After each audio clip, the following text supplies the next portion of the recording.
Good morning students. गेल्या लेक्चरला आपण Carl मार्क्सपासून सुरुवात केली आहे. त्याच्यामध्ये त्याचा मूल्य सिद्धांत अभ्यासलेला आहे. आता या मूल्य सिद्धांतावरती आधारित अतिरिक्त मूल्याचा सिद्धांत त्यानं मांडलेला आहे. हे सर्व लिखाण जे त्यानं केलं तो ग्रंथ म्हणजे दास कॅपिटल, आणि हा फार गाजला. आणि या दास कॅपिटलमधलेच आर्थिक विचार आपण अभ्यासत आहोत. आपण थोडासा मूल्य सिद्धांत त्याचा अभ्यासू म्हणजे आपल्याला अतिरिक्त मूल्याचा सिद्धांत कळेल. आता कार्ल मार्क्सने श्रममूल्य सिद्धांत मांडलेला आहे. हा दोन अर्थज्ञांचा अभ्यास करून मांडलेला आहे, रिकार्डो आणि ॲडम स्मिथ. पण या दोघांच्यापेक्षा व्यापक असा श्रममूल्य सिद्धांत या कार्ल मार्क्सने मांडलेला दिसून येतो. त्यानं श्रममूल्य सिद्धांताबरोबरच सामाजिक संबंध कसे प्रस्थापित होतात, कामगारांची पिळवणूक कशी केली जाते, अतिरिक्त मूल्य कसं निर्माण होतं, हे सर्वच त्यानं त्यामध्ये स्पष्ट केलेलं दिसून येतं. यानं मत मांडलं की वस्तूला दोन प्रकारची मूल्य असतात. एक म्हणजे उपयोगिता मूल्य, दुसरं म्हणजे विनिमय मूल्य. आता उपयोगिता मूल्य म्हणजे काय, तर प्रत्येक वस्तूमध्ये एक विशिष्ट गुणधर्म असतो. तर गुणधर्माचा वापर आता उपभोग घेतल्यास जे मूल्य प्रत्ययास येते ते मूल्य म्हणजेच उपयोगिता मूल्य. उदाहरण घेतलं आपण पेन. एक पेन याच्यामध्ये गुणधर्म आहे. कोणता गुणधर्म आहे तर लिहिण्याचा गुणधर्म आहे. या लिहिण्याच्या गुणधर्मामुळेच किंवा या लिहिण्याच्या गुणधर्माचा वापर केल्यामुळे, उपभोग घेतल्यामुळे आपण त्या पेनला किंमत देण्यास तयार होतो. म्हणजेच वस्तूचं मूल्य उपयोगितेहून ठरेल. दुसरं मूल्य त्यानं मांडलं होतं ते म्हणजे विनिमय मूल्य. एखादी वस्तू दिली असता तिच्या बदल्यात इतर वस्तू जे नग मिळतात ते नग म्हणजेच पहिल्या वस्तूचे विनिमय मूल्य आहे. मग विनिमय मूल्य हे एक संख्यात्मक मूल्याची बाजू आहे. कारण दोन लोक एकत्र येतात, त्यामुळे संख्यात्मक मूल्याची बाजू ही विनिमय मूल्याची आहे. आणि गुणात्मक मूल्याची बाजू ही उपयोगिता मूल्याची आहे. वस्तूमध्ये विशिष्ट गुणधर्म आहे म्हणून उपयोगिता ही वस्तूच्या मूल्याची गुणात्मक बाजू दर्शवते, तर विनिमय मूल्य हे मूल्याचे संख्यात्मक बाजू दर्शवते. एक आंबा, दोन नग सफरचंद. एक आंबा दिला असता दोन नग सफरचंद मिळतात, म्हणजे संख्या दिसते. त्यानंतर विनिमय मूल्य हे सामाजिक संबंध प्रस्थापित करतं, पण उपयोगिता मूल्य हे सामाजिक संबंध प्रस्थापित करत नाही. सामाजिक संबंध कसा प्रस्थापित होतो, तर दोन व्यक्ती एकत्र आल्या तरच व्यवहार होतो आणि मूल्य ठरतं. मग सामाजिक संबंध प्रस्थापित करणारा विनिमय मूल्य हाच वस्तूचे खरे मूल्य ठरवणारं घटक आहे. मग विनिमय मूल्य कसं ठरतं, तर त्यानं मत मांडलेलं आहे, वस्तूचे विनिमय मूल्य हे श्रमाहून ठरेल. श्रमाच्या माध्यमातून वस्तू निर्माण होते, पण श्रमाबरोबरच भांडवलाची गरज असते. म्हणजे श्रम आणि भांडवल या दोघांच्या संयोगातून वस्तू निर्माण होत असते. मग श्रम म्हणजेच चालू श्रम आणि भांडवल म्हणजेच यंत्रे आहेत, आणि यंत्रे पूर्वी कोणीतरी तयार केलेली आहेत, म्हणजे त्यांचे श्रम त्यांच्यात समाविष्ट आहे. म्हणून त्याला म्हटलं त्याने भूतकालीन श्रम. म्हणजे चालू श्रम आणि भूतकालीन श्रमाच्या माध्यमातून वस्तू उत्पादित केली जाते. त्यामुळे साहजिकच दोन्ही श्रम वस्तूच्या उत्पादनासाठी लागत असतील तर वस्तूचं मूल्य हे श्रमाहून ठरेल. प्रगत अवस्था असेल किंवा प्राथमिक अवस्था असेल, वस्तूचं मूल्य हे श्रमाहून ठरेल. आता विचार यानं केला आहे पुढं, तो म्हणजे जर वस्तूचं मूल्य श्रमाहून ठरत असेल तर नफा हा कसा काय निर्माण होतो, याचं उत्तर त्यानं पुढे दिलं. त्याच्यावर त्याने दोन प्रश्न सोडवलेत. एक म्हणजे ॲडम स्मिथ पडलेला वेळेचा प्रश्न. त्या संदर्भात त्यानं मत मांडलं आहे की वस्तूला जे मूल्य प्राप्त होतं ते वेळेनुसार प्राप्त होतं. एक खुर्ची 4 तास, एक टेबल 8 तास, एका टेबलाचं मूल्य 2 खुर्च्या. हे मत ॲडम स्मिथचं आपण पाहिलं होतं. परंतु एक टेबल 12 तासात तयार होत असेल तर त्याला 3 खुर्च्या द्याव्या लागतात. हे योग्य नाही, म्हणून या ठिकाणी ॲडम स्मिथ थांबला होता. परंतु हा प्रश्न कार्ल मार्क्सने सोडवला. तो म्हणतो, तंत्र, कौशल्य आणि उत्पादन साधने यांचा वापर करून एखादी वस्तू किती तासात तयार होते ते म्हणजे त्या वस्तूचे आवश्यक सामाजिकदृष्ट्या वेळ आहे. म्हणजे सामाजिकदृष्ट्या आवश्यक वेळ ही तंत्र, उत्पादन साधने आणि कौशल्यावरती अवलंबून आहे. आता या तिन्हीचा वापर करून एक व्यक्ती 8 तासात एक टेबल तयार करत असेल तर एका टेबलाची सामाजिकदृष्ट्या आवश्यक श्रमवेळ ही 8 तासच असेल. एकाने 12 तासात केला असेल तर त्याला वरचे 4 तासाची मान्यता मिळणार नाही. तर सामाजिकदृष्ट्या आवश्यक श्रमवेळ टेबलाची 8 तासच असेल आणि 8 तासाच्या बदल्यात 8 तासात दुसरी कोणती वस्तू तयार होते ते म्हणजे त्या टेबलाचं मूल्य असेल. मग एक खुर्ची करण्यासाठी 4 तास लागत असतील तर 2 खुर्च्या म्हणजे एक टेबलाचं मूल्य असेल. 12 तासाच्या टेबलाचे मूल्य हेही 2च खुर्च्या असतील. अधिकच्या 4 तासाचं मोजमाप मूल्यामध्ये केलं जाणार नाही किंवा समाज त्याला मान्यता देणार नाही. त्यानंतर विचार केला तो म्हणजे कुशल आणि अकुशल कामगारांच्या संदर्भात वस्तूची मूल्याची निश्चिती कशी होईल. तर यामध्ये कार्ल मार्क्स म्हणतो, जो कुशल आहे त्याला अकुशल कामगारापेक्षा जास्त मूल्य मिळेल किंवा त्याच्या वस्तूला जास्त किंमत प्राप्त होईल.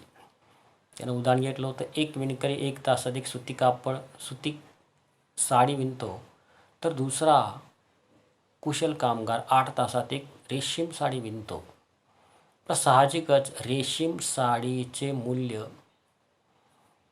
सुती साड्या असतील. म्हणजे एका रेशीम साडीचं मूल्य 8 सुती साड्या असतील. म्हणजेच कुशल कामगाराने तयार केलेल्या वस्तूचं मूल्य हे जास्त असेल अकुशल कामगारापेक्षा. असा प्रश्न त्यानं सोडवला दिसून होतं. त्यानंतर त्याचा पुढचा जो विचार मांडला आहे तो म्हणजे जर चालू श्रम आणि भूतकालीन श्रमाचा वापर करून वस्तूची निर्मिती होत असेल तर वस्तू बाजारात विकली तर सर्वच्या सर्व मूल्य श्रमिकाला मिळायला हवे. पण श्रमिकाला मिळत नाही तर वस्तू बाजारात विकली तर उदरनिर्वाहापुरते मूल्य कामगाराला दिले जाते आणि राहिलेला किंवा उरलेला सर्व भाग नफा म्हणून उद्योजक घेतो किंवा भांडवलदार घेतो. हे योग्य नाही. ही एक प्रकारची चोरी आहे, दरोडेखोरी आहे असं मत या कार्ल मार्क्सने मांडलं. हा नफा म्हणजेच एक प्रकारचा अतिरिक्त मूल्य आहे अशी मांडणी त्याने केलेली दिसून येते. आता कार्ल मार्क्स म्हणतो, अर्थव्यवस्थेत 2 उत्पादक घटकांच्या माध्यमातून उत्पादन काढलं जातं. एक म्हणजे श्रम, दुसरं म्हणजे यंत्रे. या दोघांच्या माध्यमातून उत्पादन काढलं जातं. वस्तू उत्पादित होते, तिची विक्रीही केली जाते. विक्री केल्यानंतर सर्वच्या सर्व मूल्य बाजारातील जे मूल्य आहे ते श्रमिकाला मिळालं पाहिजे, ते श्रमिकाला मिळत नाही. हे मिळत नाही, ते मिळत नसणारं मूल्य म्हणजेच अतिरिक्त मूल्य आहे. आता थोडासा विचार करायचा आपल्याला. बाजारात श्रमाच्या माध्यमातून उत्पादित केलेली वस्तू विक्रीस येते. म्हणजे बाजारातील वस्तूची किंमत आणि कारखान्यात निर्माण करणाऱ्या श्रमिकाचं वेतन या दोघांची तुलना करून अतिरिक्त मूल्य निश्चित करता येईल. आता या ठिकाणी तो म्हणतो, समजा बाजारात वस्तू 300 रुपयाला विकली तर 300च्या 300 मूल्य हे श्रमिकाला दिलं जात असेल तर अतिरिक्त मूल्याची निर्मिती होणार नाही. तर 300च्या 300 मूल्य हे श्रमिकाला दिलं जात नाही तर त्यातले 100 रुपये वेतन म्हणून कामगाराला दिले जातात आणि राहिलेले 200 रुपये नफा म्हणून उद्योजक घेतो. हे 200 रुपये नफा म्हणजेच उद्योगांमध्ये निर्माण झालेलं अतिरिक्त मूल्य आहे. मग त्याने इक्वेशन मांडलं अतिरिक्त मूल्याचं. अतिरिक्त मूल्य बरोबर वस्तूची किंमत वजा वेतन. आता इंग्लिशमध्ये तिथं यस म्हणजे सरप्लस व्हॅल्यू. यस म्हणजे सरप्लस व्हॅल्यू म्हणजे अतिरिक्त मूल्य बरोबर पी म्हणजे प्रॉफिट आहे. सॉरी, पी म्हणजे प्राईस आहे. पी म्हणजे प्राईस आहे, किंमत आहे. आणि मायनस डब्ल्यू. डब्ल्यू म्हणजे व्हेजिस, वेतन आहे. मग equation S is equal to P minus W.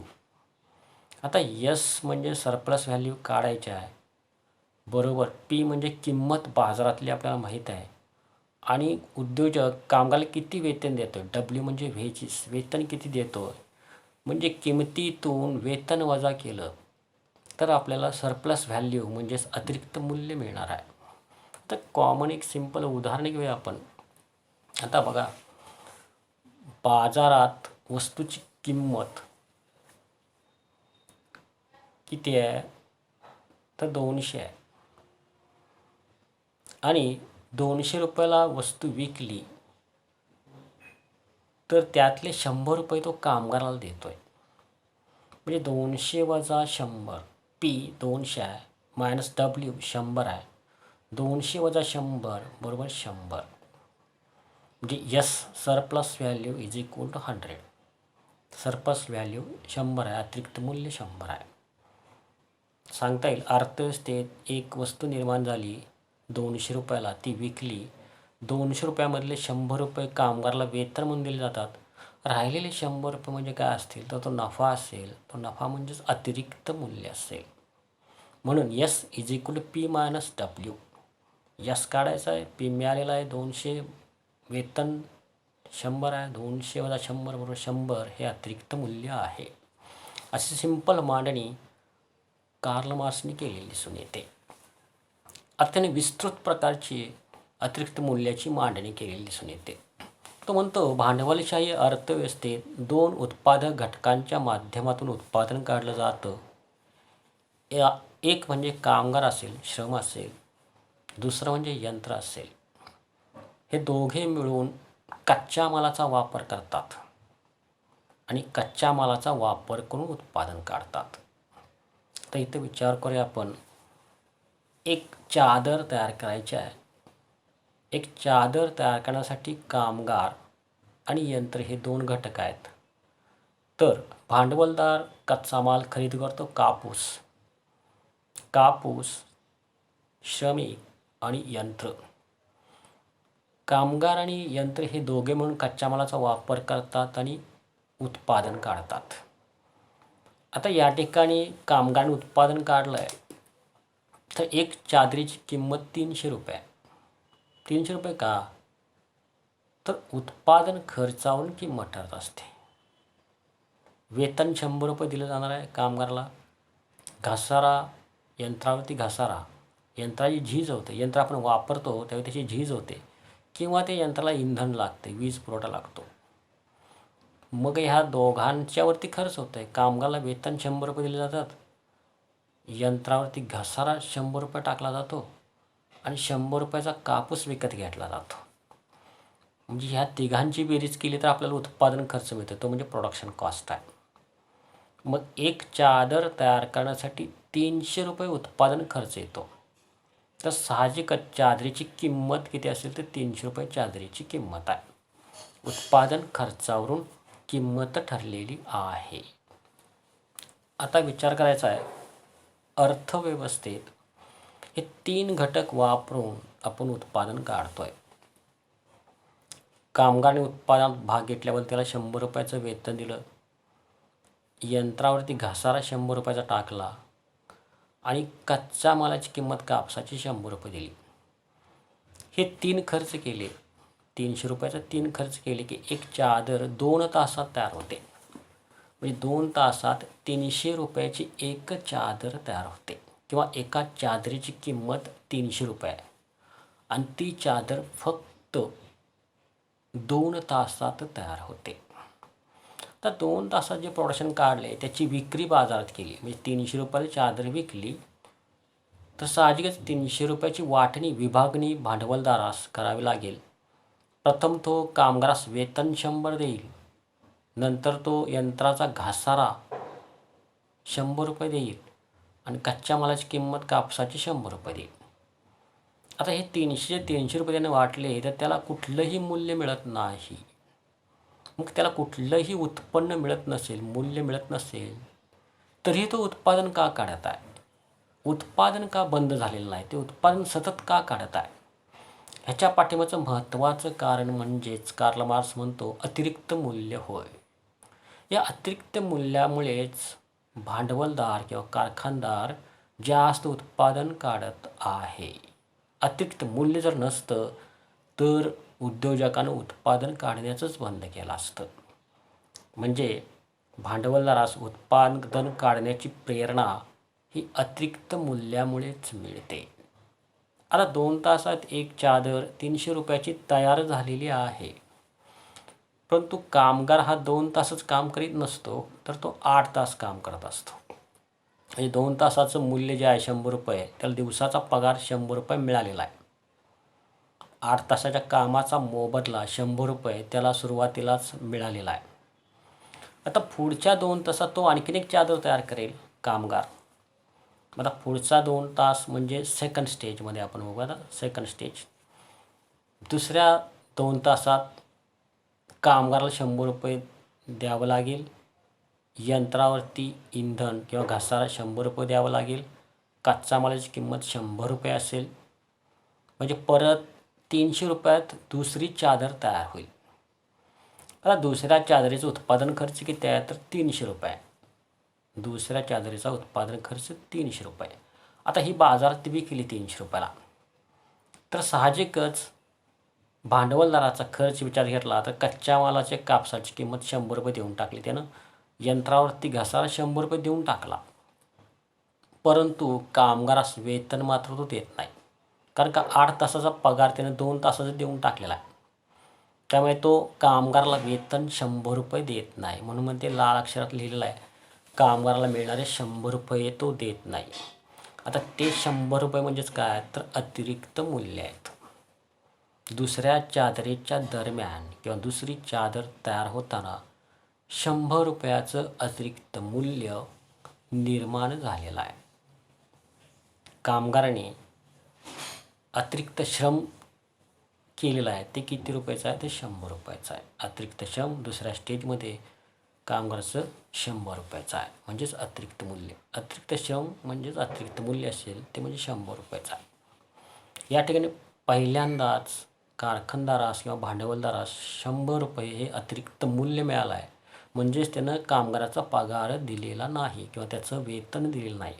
आणि ते वेतन म्हणजेच काय असेल? तर भांडवलदाराचं अतिरिक्त मूल्य असेल. आता हे 4 तास झाले. पहिली एक चादर, दुसरी चादर झाली, 4 तास झाले. आता तिसरी चादर होईल. पुढच्या 2 तासात तिसरी चादर तयार केली जाईल. आता त्या चादरीचा उत्पादन खर्च बघितला तर कामगाराचे वेतन 100, यंत्रावरती घसारा 100, कच्च्या मालाची किंमत 100, 300 रुपयाची चादर तिसरी तयार झाली. तिसरी चादर म्हणून बाजारात विकली तर साहजिकच यंत्रावरती घसारा 100 द्यावाच लागेल. कच्च्या मालाची किंमत 100 द्यावीच लागेल.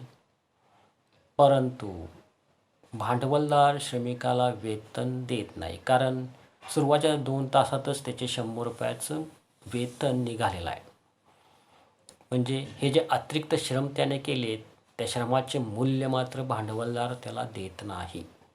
मग जेवढे अतिरिक्त श्रम असतील तेवढेच अतिरिक्त मूल्य असतील. पुढच्या तिसऱ्या चादरीच्या वेळीस किंवा थर्ड स्टेजमध्ये परत 100 रुपयाचं अतिरिक्त मूल्य निर्माण झालेलं आहे. म्हणजे एकूण अतिरिक्त मूल्य किती झालं? तर दुसऱ्या चादरीच्या वेळी 100 आणि तिसऱ्या चादरीच्या वेळी 100 असे 200 रुपयाचं अतिरिक्त मूल्य तयार झालेलं आहे. म्हणजे 6 तासात 200 रुपयाचं अतिरिक्त मूल्य तयार झालं आहे एका कामगारा पाठीमागे. आता पुढची स्टेज, फोर्थ स्टेज किंवा चौथी चादर भांडवलदार तयार करेल. आता चौथ्या चादरीसाठी पण कामगाराचं वेतन 100, इंधनावरती घसारा, यंत्रावरती घसारा किंवा त्याला लागणारे इंधन 100 आणि कच्च्या मालाची किंमत 100. उत्पादन खर्च येईल एका चादरीचा 300 रुपये. ती चादर बाजारात विकली तर 300 रुपये त्याला मिळतील. पण 300 रुपयातले तो किती खर्च करतोय? तर एक यंत्रावरती घसारा 100 देतोय आणि कच्च्या मालाची किंमत 100 देतोय. राहिलेले कामगाराचे वेतन तो देत नाही. म्हणजेच परत या ठिकाणी अतिरिक्त श्रम कामगाराचं झालंय 100 रुपयाचं. ते म्हणजे अतिरिक्त मूल्य असेल. आता या ठिकाणी विचार करायचा आहे, दुसऱ्या चादरीच्या वेळी मिळणारे 100 रुपये अतिरिक्त मूल्य प्लस तिसऱ्या चादरीच्या वेळी मिळणारे 100 रुपये अतिरिक्त मूल्य आणि चौथ्या चादरीच्या वेळी मिळणारं अतिरिक्त मूल्य, असे 300 रुपये काय झाले तर अतिरिक्त मूल्य निर्माण झालेलं आहे. भांडवलदार उत्पादन काढत आहे तर का काढत आहे? तर भांडवलदाराला अतिरिक्त मूल्य मिळत आहे म्हणूनच तो उत्पादन काढत आहे. हे जर अतिरिक्त मूल्य त्याला मिळालं नसतं तर त्यानं उत्पादन काढण्याचं बंद केलं असतं. ह्या अतिरिक्त मूल्याच्या निर्मितीमुळेच भांडवलदार जास्त उत्पादन काढत आहे. असा अतिरिक्त मूल्याचा सिद्धांत त्यानं मांडलेला आहे. पण यानं या ठिकाणी एकाच व्यक्तीचा विचार केला आहे, एकाच कामगाराचा विचार केला आहे. आता आपल्याला जरा पुढं त्याच उद्योगामध्ये एका कामगारापाठीमागे 300 अतिरिक्त मूल्य मिळतं आहे. आता आपण बघितलं आहे एक कामगाराचं अतिरिक्त मूल्य 300. आता त्या उद्योगामध्ये समजा 500 कामगार असतील तर साहजिकच किती अतिरिक्त मूल्य निर्माण होईल? आता लेबर घेते मी, लेबर म्हणजे कामगार 500 आहेत आणि पर लेबर एका व्यक्तीचं अतिरिक्त मूल्य किती आहे? 100 आहे. प्रत्येक कामगारामागे 300 अतिरिक्त मूल्य त्याला मिळत आहे. आता विचार करायचा आहे, 500 कामगार आणि प्रति कामगारामागे 300 अतिरिक्त मूल्य मिळतं आहे तर एकूण अतिरिक्त मूल्य किती असेल? 500 कामगारांचं एकूण अतिरिक्त मूल्य किती असेल? किती घेतले मी? टोटल सरप्लस व्हॅल्यू, एकूण अतिरिक्त मूल्य बरोबर लेबर, त्या उद्योगामधले कामगार किती आहेत आणि गुणिले सरप्लस व्हॅल्यू आणि प्रति कामगारामागे किती सरप्लस व्हॅल्यू म्हणजे अतिरिक्त मूल्य आहे. तर प्रति कामगारामागे 300 इतके अतिरिक्त मूल्य मिळते. मग कामगार किती आहेत? उद्योगामध्ये 500 आहेत. मग 500 गुणिले 300 बरोबर 1,50,000 इतकं अतिरिक्त मूल्य एका दिवसाला भांडवलदारास मिळते. म्हणूनच भांडवलदार उत्पादन काढत आहे. अतिरिक्त मूल्य 1,50,000 म्हणजे 1.5 लाख मिळालं आहे म्हणूनच भांडवलदार सतत उत्पादन काढत आहेत. आता या ठिकाणी विचार करायचा, 500 कामगार एका दिवसाला 1.5 लाख इतकं अतिरिक्त श्रम करतात म्हणजे 1.5 लाखाचं अतिरिक्त मूल्य भांडवलदारास मिळते. तर एकूण महिन्याचा विचार केला तर 1 मंथ, एका महिन्याचा विचार करायचा आहे. एका महिन्यामध्ये 3 दिवस असतात आणि एका दिवसाला 1.5 लाख इतकं अतिरिक्त मूल्य निर्माण होत आहे कारखान्यामध्ये. तर मग एका महिन्याचं अतिरिक्त मूल्य किती असेल त्याचा थोडासा विचार करायचा आहे. तुम्ही घेतले टोटल सरप्लस व्हॅल्यू 500 कामगारांची 1.5 लाख इतके आहे आणि महिन्याचे दिवस मी 30 धरलेत. तर सरप्लस व्हॅल्यू ऑफ मंथची सरप्लस व्हॅल्यू किती असेल? इक्वेशन मांडलं आहे, मंथची म्हणजे महिन्याची सरप्लस व्हॅल्यू बरोबर टोटल सरप्लस व्हॅल्यू. आता इथं टोटल सरप्लस व्हॅल्यू म्हणजे इथं आपण घेतलं ना एकूण अतिरिक्त मूल्य, टोटल सरप्लस व्हॅल्यू, एकूण अतिरिक्त मूल्य किती आले आपले? 1.5 लाख आले. एकूण अतिरिक्त मूल्य 1.5 लाख म्हणजे TSV किती? 1.5 लाख आहे आणि महिन्यातले दिवस आपण 30 धरलेत म्हणजे 1.5 लाख गुणिले 30 बरोबर 45 लाख इतकं अतिरिक्त मूल्य महिन्याला भांडवलदारास मिळतं आहे. म्हणूनच भांडवलदार उत्पादन सतत काढत आहे. हे जे अतिरिक्त मूल्य मिळतं आहे ते श्रमिकांच्या मधूनच मिळते. भांडवलदार श्रमिकांना अतिरिक्त श्रम करायला लावत आहेत. त्यामुळेच भांडवलशाही अर्थव्यवस्थेत अतिरिक्त मूल्य निर्माण होत आहे. असा अतिरिक्त मूल्याचा सिद्धांत कार्ल मार्क्स यांनी मांडलेला दिसून येतो.